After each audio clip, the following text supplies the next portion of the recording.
Voilà, bonjour et bienvenue à vous si vous venez nous rejoindre, c'est Art et Âme et aujourd'hui nous sommes toujours sur notre thématique, la décolonisation spirituelle de la race noire. Une question se pose, pourquoi l'homme noir, l'homme de la race noire n'arrive pas à exprimer son génie? Est-ce qu'il y a un problème spirituel? D'aucuns pensent qu'il y aurait eu une décolonisation politique, mais il faudra passer à la décolonisation spirituelle. Pour en parler, nous recevons ce matin M. Cheikh Youssouf Ngolo. Il est vice-président du Conseil supérieur islamique du Congo. Bonjour Cheikh. Bonjour. Comment vous allez ce matin? Ça va.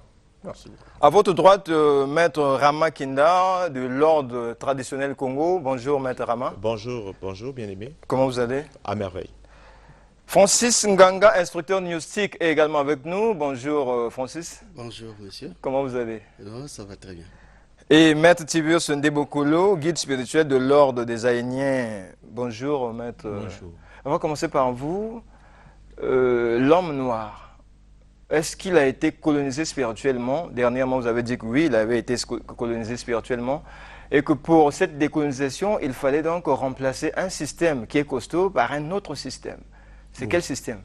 Bon, en effet, quand nous voyons la colonisation que souffre l'homme noir, effectivement, il faut une organisation pratique et dynamique qui a tout le programme et tout un plan de travail pour venir faire face à ce qui nous coince aujourd'hui.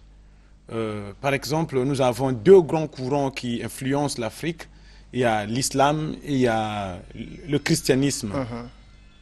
Alors, telles que ces organisations se sont implantées, enracinées, et c'est des organisations très soutenues, il faut une organisation spirituelle digne de ce nom, projetée par le haut sphère d'abord.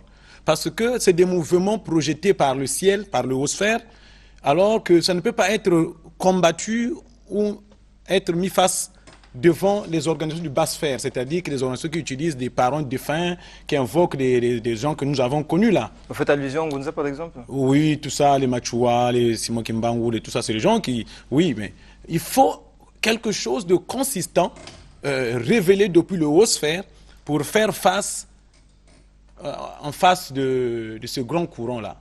Donc voilà comment, depuis le 17 novembre 2008, les extraterrestres noirs, donc les anges noirs, ont révélé, ont projeté une organisation sur la Terre avec tout un plan de travail. L'ordre des Aïniens ne se limite pas seulement sur la guérison ou purification ou quoi, non. L'ordre des Aïniens a un plan de travail.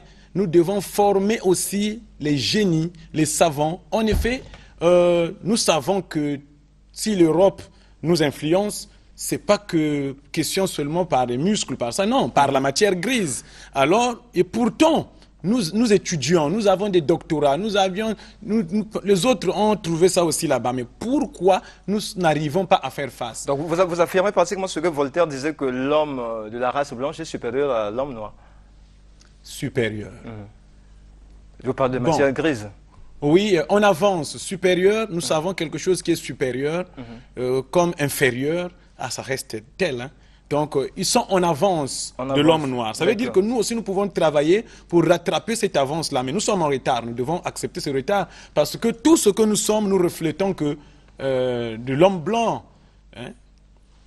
Dans nos habitudes, il y a que ce que... Oui, nous vivons, nous avons abandonné nos traditions, nos coutumes, nos mœurs. C'est tout simplement parce que ça n'a pas pu faire face devant une connaissance venue du haut sphère.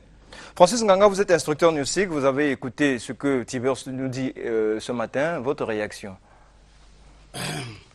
Bon, premièrement, c'est que moi je crois que on ne parlera pas de colonisation. Il faut enlever ces choses-là dans notre tête.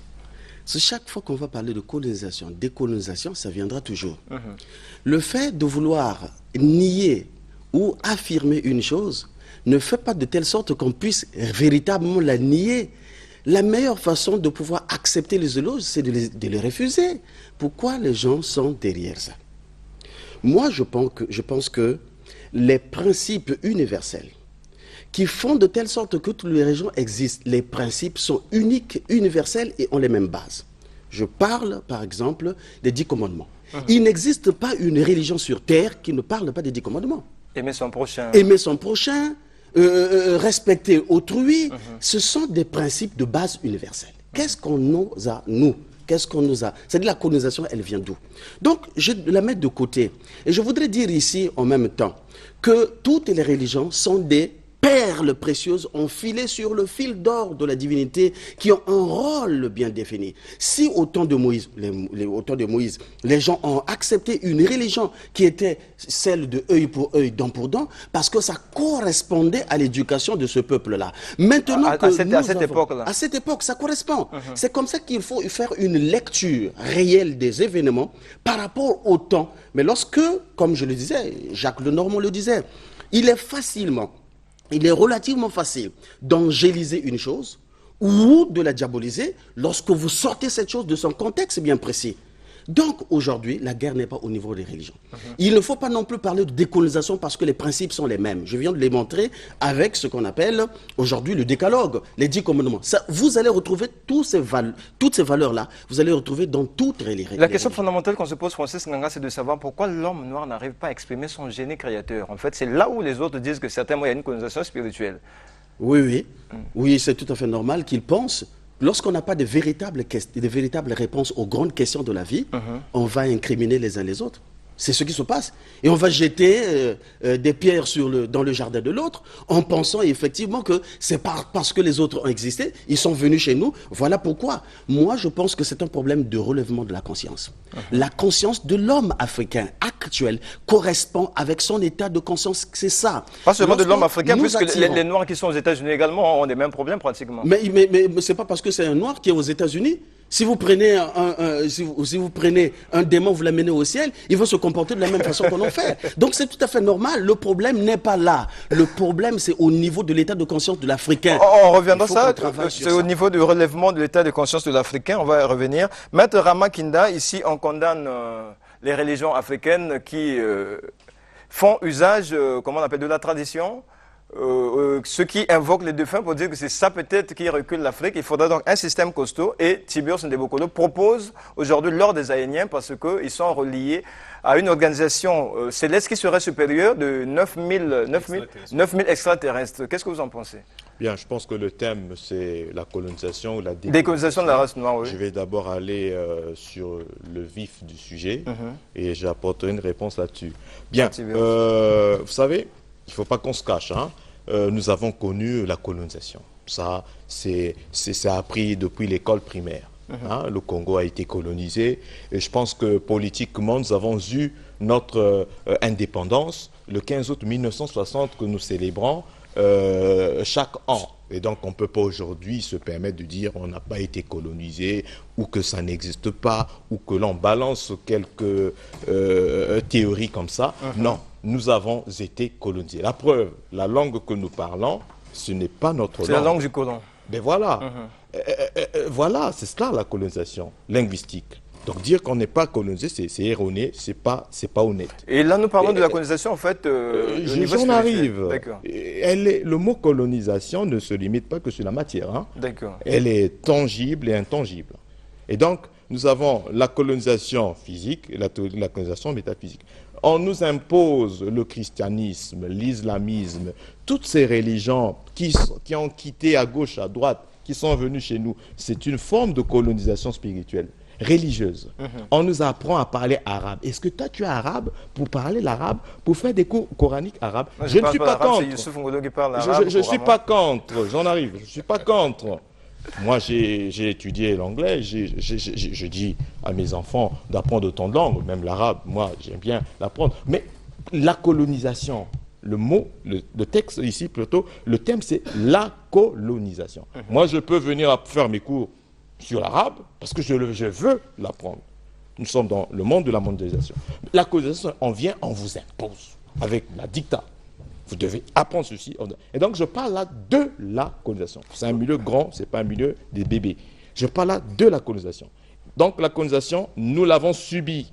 On parle la langue de Molière ici, c'est une colonisation. On a été christianisé, c'est une colonisation. Et donc, pour revenir sur ce que vous dites... Oui, pour s'en sortir, qu'est-ce qu'il faut faire? Donc, pour se décoloniser... L'ordre traditionnel Congo propose Pour quoi? se décoloniser, on arrive, souffrez. Pour se décoloniser, je suis d'accord avec mon ami Tibus de Bokolo qui parle de l'ordre des Aïniens. Il nous faut des systèmes authentiques. Je dis bien des systèmes authentiques. Il existe autant de courants. J'ai entendu, j'ai suivi, je suis dans le monde de la spiritualité, de la grande spiritualité, et je suis beaucoup de choses. Tant que c'est authentique, c'est bon. Il nous faut un retour à l'authenticité. Il nous faut un retour vers nos écoles initiatiques. Il nous faut un retour vers nos religions. Ça, je n'invente rien. Je ne suis pas là dans... On y reviendra, on retient qu'il fini, faut... hein. Oui, oui, on y reviendra. Merci. Donc, on retient que votre pensée, c'est le retour carrément retour aux sources. à l'authenticité. Ok. Cheikh Youssouf Ngolo, vous êtes vice-président du Conseil supérieur islamique et aujourd'hui, on parle également que l'islam, le christianisme, toutes ces religions imposées, c'est ce qui empêcherait l'homme noir d'avancer. Quel est votre avis à ce sujet? Mais moi, je vais parler de l'islam, hein, parce que ça me concerne. Tout à l'heure, j'ai suivi mon frère Tibius. C'est-à-dire que c'est en 2008 que les génies, les extraterrestres, ont proposé des solutions pour l'homme noir. Ça me fait rire. Donc, il fallait attendre après autant d'années. Il y a eu plein de noirs, certainement, qui en ont déjà en fait, que les fameux extraterrestres. Non, écoutez, arrêtez un peu d'amuser la galerie. Parlons des choses sérieuses. Si nous voulons parler aujourd'hui de la spiritualité, je prends le point de vue de mon frère Nganga. Il n'a pas dit, il ne nie pas qu'il ait existé ici au Congo-Brazzaville ou dans nos pays, ce qu'on appelle la colonisation. Mais il veut simplement dire, ne fustigez toujours pas cette colonisation, cherchons à proposer des solutions exactes pour nous sortir de ce que nous pensons vivre, nous. Si nous pensons que nous sommes en retard à cause d'un tel, qu'est-ce qui nous empêche de nous séparer d'un tel? C'est ce qui est simple. Alors, le cas de l'islam n'a jamais été pour aider mon frère à comprendre que l'islam n'a jamais été une religion imposée ici en Afrique. Non. L'islam n'a jamais été, d'ailleurs Allah a été plus que clair dans le Saint-Coran, ne confondons pas ce que les médias nous proposent et ce que les textes de l'islam nous enseignent. Dans le Saint-Coran, chapitre 2, verset 86, verset 256, si je n'abuse, Allah exalté soit-il dit, la ikra fi din, pas de contrainte en religion. La religion musulmane tire ses bases des principes qui sont naturels. C'est-à-dire, déjà à la base, vous et moi, nous devons savoir que le vivre ensemble, c'est le propre de l'islam. C'est une religion naturelle. On nous a parlé ici des 10 commandements. Quelle est cette religion, quelle qu'elle soit, orientale, asiatique, qui ne parle pas des 10 commandements?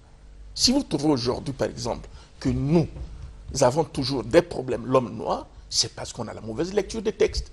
Parce que nous ne voulons pas aller vers l'émergence. Nous sommes toujours restés derrière les faits de fustiger X, Y, et on pense que c'est ça la résolution. Nous avons aujourd'hui un souci majeur. C'est de faire de telle sorte que cette religion de discrimination, parce qu'en appelant à une religion proprement noire, rassurons-nous que c'est de la discrimination. C'est le racisme, mon frère. Quelle est cette religion qui va faire prévaloir les valeurs de la société et qui ne parle que de la peau noire? On va nous parler, non, les blancs vont rester entre eux, les noirs entre eux, les jaunes entre eux. C'est quelle sorte de religion?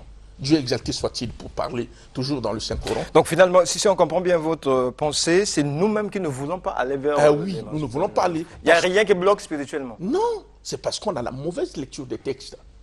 Et c'est ce qui occasionne aujourd'hui beaucoup de troubles. Quand les gens n'arrivent pas à lire très bien les textes, la mise en applicabilité serait difficile. Et c'est ce qui fait parler tellement de gens. À propos, quand vous lisez l'histoire, il y a eu par exemple l'esclavage, il y a eu la traite négrière, il y a eu la colonisation. Nous le savons. Oui, parce que ces gens-là étaient noirs, simplement. Non, les gens qui étaient noirs se sont laissés influencer parce que quand les Blancs venaient, on avait nos coutumes à nous. Nous, on avait nos coutumes. Comme vous voyez aujourd'hui, par exemple, les Ndjobi, quand vous voyez, vous allez le Bokwembe, qu'est-ce qu'ils enseignent ces hommes-là? Le Bokwembe te dit, ne tue pas, ne vole pas. Le Ndjobi, par exemple, c'est la même chose. On te dit ça. Vous comprenez? Ce sont des choses, pour rejoindre ce qu'Allah a dit dans le Coran, nous avons suscité dans chaque communauté des messagers qui étaient porteurs des messages, pas pour séparer les hommes dire que c'est les Noirs, c'est les Blancs, mais pour les appeler, observer les lois de Dieu, tout en étant en harmonie avec son semblable et également avec son Créateur. Or, aujourd'hui, j'ai comme impression que nos frères, Ngunja et autres, qu'est-ce qu'ils appellent à quoi? Un mouvement. Lequel mouvement? De se dresser contre les autres races. Ce n'est pas de la religion. Et vous n'allez aujourd'hui, vous n'allez pas me parler du développement de l'homme noir. Si l'homme noir s'est soustrait, il veut toujours rester seul. Non, je me bats. Non, écoutez. Si vous n'avez pas réaction, rapidement, on reviendra. Suite au frère, mon frère Ibrahim. Non, Youssouf Ngolo. Youssouf Ngolo, merci. C'est très bien, mais quand tu lis la naissance de l'islam, tu vas remarquer que tous les Noirs qui ont adhéré dans l'islam, c'était des esclaves que Mahomet achetait, le rendait libre et les faisait intégrer dans l'islam. Nous avons lu, nous connaissons. C'est vrai. L'ordre des Aïniens est né en 2008, oui, pourquoi on a attendu tout le temps? Est-ce que Mahomet est né au même moment que Jésus? Pourquoi lui aussi l'a attendu tout le temps? C'est une question. Il s'avère que pour bien connaître la religion, d'abord le mot religion, c'est se relier à quelque chose. Donc, voilà comment je démontre que vous pouvez être relié à de hautes sphères comme à de basses sphères. Une parcelle où papa n'existe plus, maman n'existe plus, les enfants peuvent les malmener. C'est ce que vit l'Afrique. L'Africain s'est déconnecté de sa hiérarchie céleste. Voilà comment n'importe quel peuple supérieur qu'étant avec sa source est venu influencer l'homme noir. Mais aujourd'hui, on vous dit que l'homme noir, lui aussi, son tour est arrivé. Pourquoi le message du siècle? On dit toujours qu'aujourd'hui, c'est le siècle, le millénaire de l'homme noir. Effectivement, ils savent qu'il y a la présence des extraterrestres noirs. C'est parce que vous lisez les textes. Mais non seulement lire les textes, il faut transcender aussi pour lire les sphères. C'est une vérité aujourd'hui qui est là. Voilà comment partout on nous déclare que l'homme noir doit se détacher de tout ça. Effectivement, la colonisation, nous la subissons. Elle est là, sur le plan économique, sur le plan politique, sur le plan culturel, sur le plan intellectuel. Nous avons des intellectuels qui ont des diplômes. Même des ingénieurs aussi. Des ingénieurs, oui. Mais pourquoi nos ingénieurs, nos techniciens, nous ne sommes pas à mesure de faire face? Pourquoi nous n'améliorons pas nos conditions de vie? Parce qu'il nous manque quelque chose. Tant que nous ne cherchons pas ce qui nous manque, tout ça là, c'est des diversions. Tant que nous ne cherchons pas, oui, continuez. Aujourd'hui, les extraterrestres noirs, les anges noirs sont là, venus pour nous inspirer. Moi, j'ai un niveau de 3e. Je n'ai jamais eu le BPC dans ma vie, j'ai un niveau de 3e. Hein? Je n'ai jamais eu, mais j'ai travaillé en tant qu'inspecteur aux avariés matériels pétroliers. Je le dis. Mais j'ai un niveau de 3e. Mais j'ai compris, tous les hommes intelligents, tous les savants ne sont que des grands initiés. Tu ne vas pas jamais me dire le contraire. Albert Einstein n'a jamais eu de bac. Professeur de l'université, il dit, le monde s'incline devant moi. Moi, je m'incline devant le maître Peter de Nove. Alors, qui était Albert Einstein devant Peter de Nove? Ce n'est qu'un grand initié de Peter de Nove. Donc, le monde n'est basé que sur les initiés. Quand nous remontons le temps, Pythagore, nous savons que c'est un grand initié. Socrate, je suis tombé sur un document qui démontre que Socrate, quand il est né, il y a un maître spirituel qui est allé le voir, qui a dit au papa de Socrate, ton enfant sera un grand assassin dans l'avenir. Et les signes se sont manifestés. On a amené Socrate chez le maître, c'est lui qui a changé le destin de Socrate, qu'il soit un grand assassin, il est devenu le plus grand sage de son temps. Francis Nganga, réaction? Vraiment, merci beaucoup. Je sais très bien qu'il y a un besoin pressant de créer une religion africaine, mais si on veut la créer, ce n'est pas comme ça aussi qu'il faudra faire. Parce que de la même manière que nous sommes en train de critiquer les autres, nous allons comporter de la même manière. Ça veut dire que la critique est un pigeon voyageur qui retourne toujours à sa case départ. Nous critiquons, ça nous revient. Donc aujourd'hui, si on essaie d'imposer une religion africaine, de telle que nous sommes en train de le faire maintenant, en créant des églises par-ci par-là, en revendiquant l'authenticité du titre de l'homme noir authentique, le titre, le brevet de l'homme noir authentique, nous allons rentrer aussi dans les mêmes problèmes parce que la religion et la politique sont les deux grands sujets qui divisent le monde.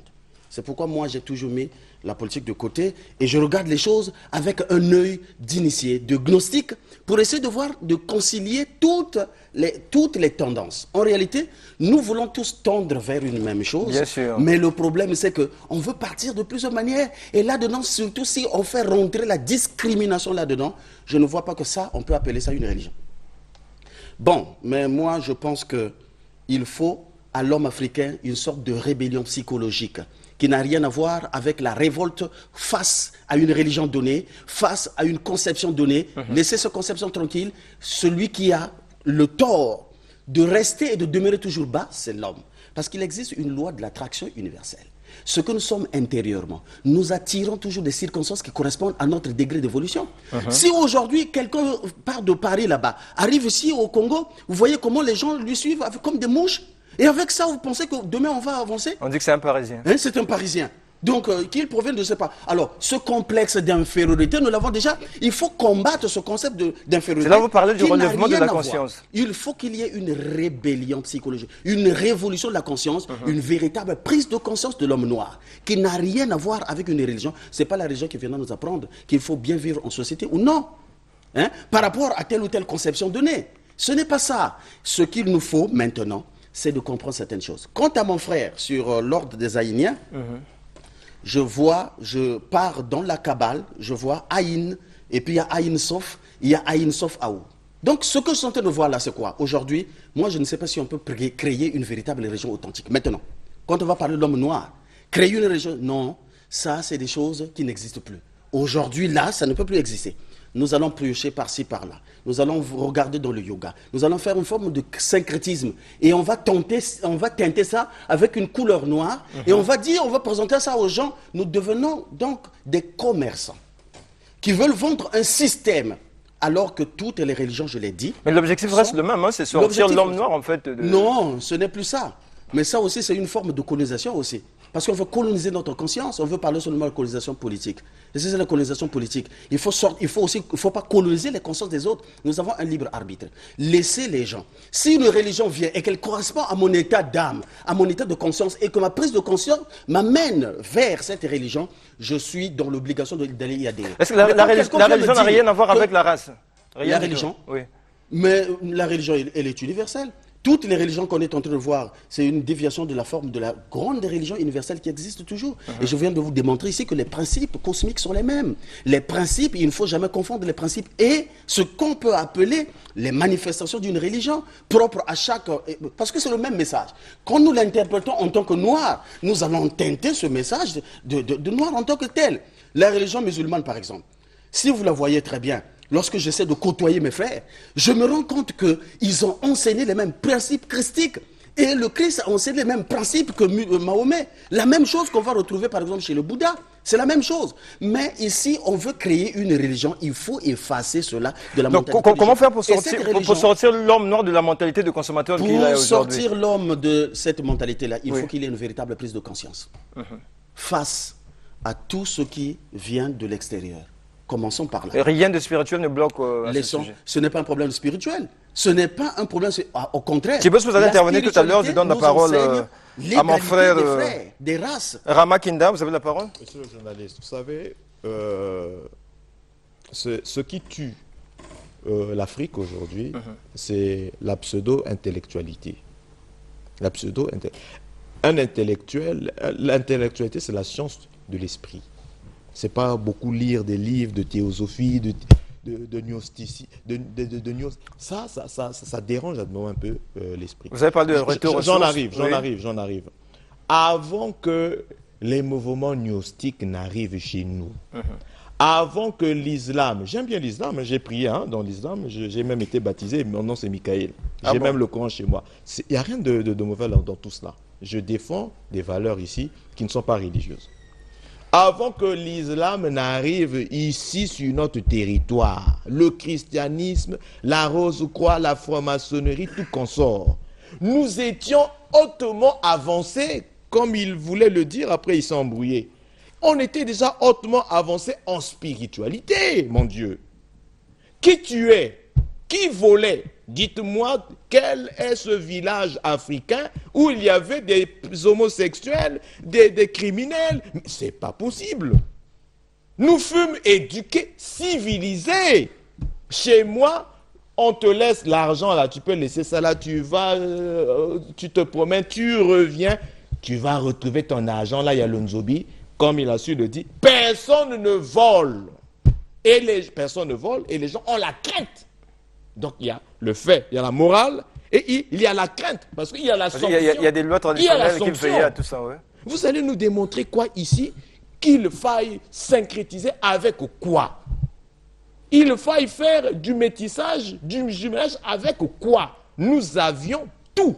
Je dis bien tout. Les 10 commandements là, on les connaissait. Le plus analphabète de tous nos ancêtres connaissait que tuer, voler, la prendre la femme de M. Ganga, Yakelimbi. Il fallait une Bible, un Coran ou la news pour que... L'homme noir le savait déjà. On le savait. Léopold II a dit ça. N'allez pas leur apprendre à tuer, voler, autre que c'est pas bien. Ils le savent. N'allez pas leur apprendre Dieu, mon Dieu. On va nous apprendre quoi ici? Les Noirs le savaient. Le problème de l'Afrique, c'est qu'on est venu nous bourrer la cervelle des philosophies abracadabresques. Avec le Coran et la Bible. Non. Je n'indexe pas. L'islam, c'est une très très bonne religion. D'accord. Je suis un maître, je ne suis pas un religieux. C'est une très bonne religion. Que je Donc ils nous ont bourré la cervelle avec quoi exactement? Ils nous ont avec des religiosités. Le vrai islamisme n'a rien à voir avec ce que nous voyons là, l'extrémisme. Ça n'a rien à voir. Tout le monde dit ça. J'ai fait les sciences, j'ai fait théosophie, je suis maître en théosophie. Et je me suis reconverti dans la haute spiritualité authentique. Donc, ça n'a rien à voir. Je suis théosophe. Aujourd'hui, il faut donc retourner au aux problème, sources. s'il vous plaît, soyons sérieux, les gens nous suivent, il y a des autres qui nous suivent. Le vrai problème, c'est ce que on est venu nous mettre dans la cervelle. C'est ça. On est venu nous apprendre à parler la langue du blanc au mépris de nos langues. On est venu nous apprendre l'histoire de la France au mépris de notre histoire. On est venu nous apprendre les sciences des hindous et tout. Alors qu'on a ici là, le Njobi, le Tikumbi qui civilise. Voilà le vrai problème. On nous a aliénés. Et aujourd'hui, il faut se désaliéner. Mais pour se désaliéner, il ne faut pas être un va-t-en-guerre. Je ne suis pas cette espèce de Ngunza, je ne suis pas un religieux, je suis un maître en sciences ésotériques. Je ne suis pas ce maître qui va dire aux gens, allez bastonner les blancs, allez faire... Moi-même, j'ai été initié par des lamas, Lama Lobson Samten et autres, dont j'ai gardé les très très bonnes relations. J'ai fait oui, allons-y donc, pour sortir. Oui. Initié qui va aller dire aux gens, écoutez, allez bastonner les gens. Non, nous avons ce que l'on appelle le Kimuntu. Le Kimuntu, c'est ça qui a fait que nous ayons reçu favorablement le Mundele. Quand il est venu chez nous, on ne l'a pas bastonné. Comme ce qu'eux, ils font à nos frères en Europe, en Chine et par-ci, par-là. Regardez comment ils nous maltraitent. Mais regardez comment ils vivent. C'est là le problème. On se dit bien qu'il n'y a pas un problème spirituel qui fait que les autres races puissent dominer sur la race noire. Le problème, c'est d'abord un problème de colonisation. Quand vous êtes colonisé, spirituellement, vous êtes infériorisé. Et comment se décoloniser? Qu'est-ce qu'il faut faire? Il faut revenir à la source, ce que tous les grands... La référence aujourd'hui serait quoi? Les grands initiés, je réponds, les grands initiés aujourd'hui l'appellent la Renaissance. Je veux que les gnostiques aujourd'hui mettent dans leur cours de gnose le thème la Renaissance. Il faut qu'ils inscrivent ça. C'est bien toutes ces théories qui éclairent la conscience, c'est bien. Ils doivent inscrire dans la Renaissance. Cheikh Youssouf Ngolo, vous avez la parole. La Renaissance. Voilà donc, je reviens toujours, je reviens sur mon frère que j'ai su ce matin en train de faire le Kung Fu. Le frère a un petit problème. Tibios Ndebokolo. Il a un petit problème. Le prophète Mohammed, déjà... Il a un problème d'interprétation ou bien de lecture? De lecture. Ouais. Ce n'est pas Mahomet, c'est Mohammed. Il n'a jamais acheté un esclave, jamais. Donc il faut retirer cet enseignement. Il est faux. L'esclavage existait quand même dans le monde... Ça existait jusqu'aujourd'hui, ça existe. Vous savez très bien. Et celui qui a acheté un esclave, c'est Abou Bakr Siddiq. C'est Bilal. Il a acheté Bilal, le muezzin, le tout premier muezzin qui a fait l'appel à la prière.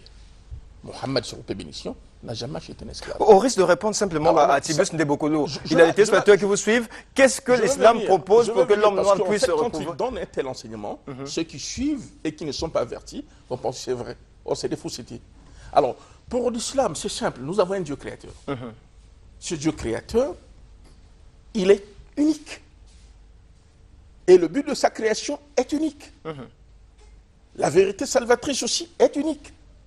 C'est tirer les êtres humains des ténèbres de l'idolâtrie vers la lumière parfaite. Alors, peu importe que tu sois jaune, que tu sois noir, nous avons un ancêtre commun, c'est Adam. Et l'islam nous enseigne que Dieu a créé notre ancêtre commun par la terre, qui a été prise de partout, qui tire vers le noir. Et là-dedans, nous avons aujourd'hui plusieurs races. Mais le principe ici, c'est quoi? C'est sauvegarder sa foi à ce Dieu créateur. Peu importe que tu sois jaune, que tu sois noir, il faut croire au message universel. Le problème, c'est que les autres ont utilisé, en fait, comment on appelle, ils ont utilisé la suprématie d'une race pour dominer sur les autres. Alors, quand vous lisez Voltaire, vous lisez Montesquieu, vous lisez Hugo, tous, ils ont démontré que l'homme noir la race noire était la race inférieure et que la race noire n'ayant pas une âme, donc on pouvait donc prendre ces noirs-là pour des esclaves. Les textes existent. Voilà pourquoi on se demande, est-ce qu'il n'y a pas un problème au niveau spirituel qui a fait que ces hommes-là puissent rendre l'homme noir en fait esclave. Jusqu'aujourd'hui, l'homme noir est consommateur, ça au moins vous le savez, nous consommons pratiquement tout, du sel, du sucre, jusqu'à ce que nous avons. Pourquoi le noir n'arrive pas comment on appelle, à mettre en jeu son génie créateur? Et c'est là où les autres se disent, il doit avoir un problème de colonisation spirituelle. Et ils proposent leur solution. Voilà pourquoi on voudrait également que vous, au niveau de l'islam... Ma solution à moi pour l'homme noir, du point de vue de la spiritualité, quand nous parlons de religion, il y a une religion qui est naturelle, c'est que l'homme, quel qu'il soit noir ou jaune, doit revenir aux valeurs spirituelles et morales pour lesquelles il a été créé. C'est-à-dire se soumettre à ce Dieu, obéir à Dieu, faire la volonté de Dieu. Maintenant, mettre en place ici un système qui va faire que l'homme noir puisse aller de l'avant, organiser son génie, comme vous venez de dire, c'est simple. Nous avons des intellectuels qui sont plus avancés que les Blancs. Mais notre problème, c'est quoi? C'est un problème de complexe. Nous pensons toujours que nous sommes en retard. Or, aujourd'hui... Est-ce que nous ne sommes pas en retard? Non, nous sommes en retard du point de vue infrastructure. Mais mentalement, nous sommes avancés. Aujourd'hui, pour faire ce plateau, qu'aujourd'hui on reçoit sur ce plateau plusieurs frères qui viennent de plusieurs... Enfin, des courants différents. Mais c'est aussi une façon de faire. Si aujourd'hui, on se propose organiser... prendre nos intellectuels, les mettre en valeur pour que... Tout récemment, vous avez vu le frère, par exemple, qui avait fait le téléphone, comme vous l'appelez déjà, le téléphone... VMK. VMK. Mais est-ce que son téléphone est allé loin? Ce qu'il a eu à faire, pourquoi ça s'est arrêté en chemin? Les Congolais préfèrent acheter un Samsung, c'est là le problème. Est-ce que le problème n'est pas au niveau spirituel? Non, c'est un problème de complexe. On pense que si on prend un VMK ou VMK, on ne va pas le voir. Est-ce que le Nord n'a pas été préparé à être consommateur simplement? Est-ce qu'il n'y a pas eu un problème qui s'est constitué au fil de... problème? Le frère a fait sa pub. Il y a eu même certains ministères qui se sont associés à lui pour faire avancer son œuvre. Malheureusement, c'est le propre des Africains. Je commence d'abord par les Congolais, avant qu'on ne parle d'autres Africains. Nous n'aimons pas consommer ce qui nous appartient. En fait, on se sent comme complexé. Or, moi, la solution que nous avons pour ce problème de la spiritualité, c'est un retour aux valeurs morales et spirituelles. Parce que nous avons un problème. Figurons encore, on va partir. Regardez un peu le cas de la société aujourd'hui, avec tout ce qui est comme dépravation, et ainsi de suite. Vous voulez dire que ce sont les Occidentaux qui sont partis de chez eux pour venir demander à nos filles de s'habiller comme on voit aujourd'hui? Pas du tout. Mais non. Mais il y a eu quand même cette influence. Mais l'influence, c'est quoi? Les médias que nous suivons, est-ce que le blanc est parti de chez nous? Aujourd'hui, la femme africaine a du mal, par exemple, à garder sa chevelure naturelle, par exemple. Et exemple. aujourd'hui, il y a encore une chose. Regardez à la télévision, vous allez voir que ce n'est que le 8 mars que nos femmes à nous font l'aventure de porter le pagne. Hormis le 8 mars, en dehors du 8 mars, je veux dire, tous les jours, elles sont en sexy. Et encore, pas un peu au marché, tu vas voir, mais qu'est-ce qui se passe? Même en Europe, on peut s'interdire certaines choses, mais ici chez nous... Tibeus Ndebokolo s'impatiente parce que c'est donc moi je temps de parole. Dire que c'est un problème de complexe. Tibeus, vous voulez réagir à tout ce qui est dit ici et... Oui, par rapport au sujet. Oui, par rapport au sujet. Donc, vous avez proposé un système costaud, je rappelle. Francis Nganga trouve qu'il faut relever la conscience. Le frère Ramakinda trouve qu'il faut un retour aux sources. Et l'imam Youssouf Ngolo trouve qu'il n'y a pas un problème. Retour aux vraies valeurs spirituelles et morales. Aux vraies valeurs spirituelles et morales. Voilà. Oui, bon, pour moi, je sais que le monde est organisé et structuré. Quand vous avez rien qu'un quartier, il doit y avoir un chef du quartier. Mais une république ne s'arrête pas à un quartier. Ça veut dire que vous allez avoir l'arrondissement. Vous allez avoir des zones, des blocs. Une ville Oui. Vous allez avoir des départements, et vous allez avoir l'ensemble des départements, un pays, et il y a un chef d'État. Il y a une sous-région. Alors voilà. CEMAC, Donc, etc. celui du quartier ici, il y a un problème qui se passe au quartier. Il doit voir le chef du quartier, le chef de son quartier. Celui qui est aux sous-préfectures, il va d'abord voir le sous-préfet de là où il est. Donc, si le monde est établi en race, c'est que chaque race doit avoir son messager. Ce monde, c'est un monde de l'ordre.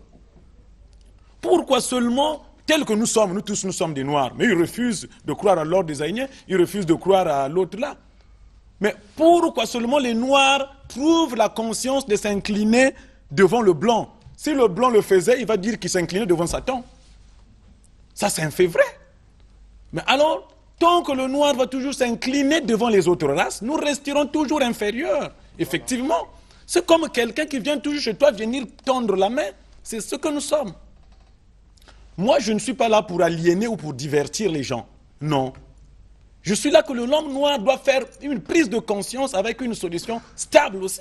Je ne suis pas là pour m'appuyer sur ce qui existe déjà. Le problème existe. Je ne suis pas un imposteur. Le problème existe et vous apportez... Oui, une solution. C'est ça, effectivement, pour l'homme noir. C'est vrai que l'ordre des Haïtiens est né en 2008, mais oui, puisque chaque vérité correspond à une époque. L'ordre des Haïtiens, c'est une organisation scientifique. On ne peut pas ramener cette religion scientifique à l'époque de nos ancêtres. Ils ne vont jamais comprendre que là, sur la Terre, il y a ce qu'on appelle le magnétosphère terrestre. Tu vas leur dire ça, ils vont comprendre ça comment? Nous sommes une religion scientifique, l'ordre des Haïtiens. La connaissance, elle, est universelle. Mais pour l'ordre des Haïtiens, nous ne sommes pas partis à prendre ça ailleurs. Ça nous est révélé directement par un groupe de 9000 extraterrestres noirs. Croire ou pas, il n'y a pas de problème. Mais la vérité, elle, est là. La vérité, elle, est là. La vérité n'est que lieu de résonance pour une personne. Mais chaque vérité correspond à une époque. La vérité évolue. Dans les années passées, ce que nous avions cru que le sida était une maladie incurable, aujourd'hui, tu dis ça à quelqu'un, il va te dire non, tu es en retard. Il suffit de prendre le rétrovirus, tu vas vivre pendant longtemps, tu ne vas plus me dire que c'est une maladie incurable. Donc cette vérité-là, regardez, la vérité fait mal également, hein. Mais oui. Ça libère quand même. Oui, ça libère, oui. La Bible a été écrite à l'époque où l'humanité n'était pas intelligente. Moi, si tu enseignes mon enfant la Bible, je te dis que tu es un criminel. Ah bon? Parce que tu vas dire à l'enfant, au commencement, Dieu a créé le ciel et la terre en disant que la terre soit, la terre fut. Aujourd'hui, tel que nous sommes intellectuels, au commencement que la terre soit, la terre fut. Vous avalez ça? Non. Aucune planète d'abord ne peut exister seule. Le ciel, c'est le vide qui sépare une planète à une autre. Donc, c'est une vérité qu'on a dit par rapport à la caution intellectuelle de cette époque. Mais aujourd'hui, l'ordre des Haïtiens dit que nous devons aller dans le même train que l'évolution de l'humanité. Les autres proposent de rester en arrière. À ceux-là qui veulent emprunter ça prendra du temps, puisque 2008, ça me rappelle que c'est l'année où Obama arrive aux États-Unis comme président. Oui, donc, 10 ans aujourd'hui. Il faudra peut-être du temps pour que ces vérités s'installent dans les consciences. Bon, vous savez, même à l'époque de Jésus, Jésus prêchait devant la foule. On dit que la foule s'est dispersée, ça veut dire qu'on ne l'a pas cru. Aujourd'hui, je dis aux gens, si toi on te ramène à l'époque de Jésus, parfois tu n'allais pas le croire. Mais aujourd'hui, tout le monde croit en Jésus, tout le monde croit en Mahomet. Mais tel qu'il est là, M. Youssouf, si on lui ramène à l'époque de Mahomet, peut-être qu'il serait parmi les partisans qui allaient le combattre. Non, parce que c'est aujourd'hui. C'est une vérité qui a fait du surface, qui a pris de l'ampleur. Voilà comment tu l'as avalé. Si tu ramènes à l'époque de Mohamed, il y avait des gens qui n'ont jamais cru en lui. Voilà. Donc rien ne prouve que toi aussi tu allais le croire. C'est comme moi aujourd'hui, c'est comme mon frère qui est là. Rien ne prouve que vous êtes face à face, mais il y aura des siècles à venir, les gens viendront croire sur ce que nous disons. Bien, donc il faudra c'est un problème de temps, et le temps donne toujours raison. Et Francis Nganga, vous parlez de relèvement de la conscience aujourd'hui. C'est vrai. L'imam Youssouf Ngolo dit qu'il faut un retour aux vraies valeurs spirituelles. Donc, On comprend bien qu'il y a un problème, mais il faut retourner à ces vraies valeurs spirituelles-là. Vous trouvez qu'il n'y a aucun problème, c'est l'homme noir qui devrait simplement relever sa conscience. Mais le problème véritable, ça a toujours été pas la religion. Le vrai problème, c'est le degré de conscience que nous avons. Et c'est dans ce degré de conscience, les consciences, donc la conscience, la subconscience, la conscience inférieure, qui aujourd'hui nous pousse à être complexés devant un Africain. Parce qu'ici, on dit qu'on ne se courbe que devant les Blancs. Mais les Parisiens qui arrivent ici, on leur voue un culte. Et on pense que ce sont des dieux. Parce que là-bas, en France, là-bas, c'est là où Dieu dort. Moi, j'ai déjà entendu des choses pareilles. C'est pour dire que le vrai problème, c'est ce qu'on appelle le complexe d'infériorité que nous entretenons. Pour dire vrai. C'est ça. Maintenant, en ce moment, qu'est-ce qu'il faut faire? Le problème n'est pas religieux.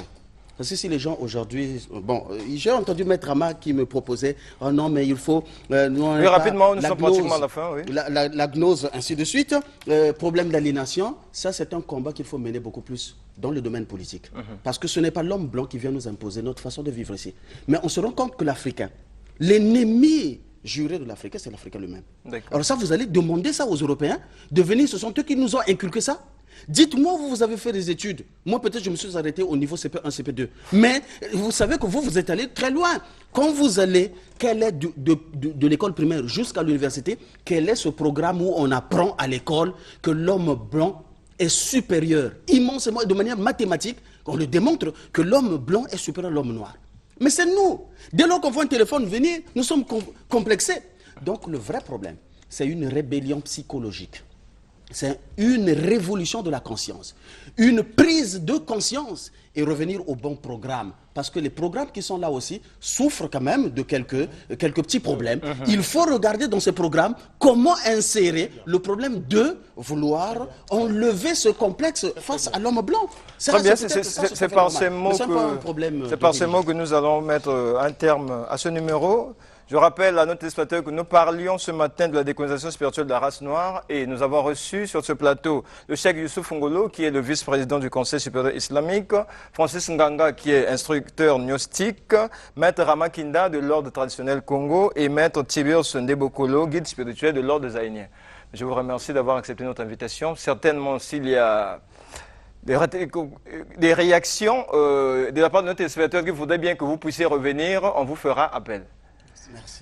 Bien, bon dimanche à vous qui nous suivez à la maison. Ed Chevy Diaz va prendre le relais avec son fameux face-à-face et ça sera donc le docteur Renaud Boris Mbota face au docteur Ben Youssef et on va parler de l'Apocalypse et ça sera donc dans la Bible. Bon dimanche à vous. Studio 210 continue.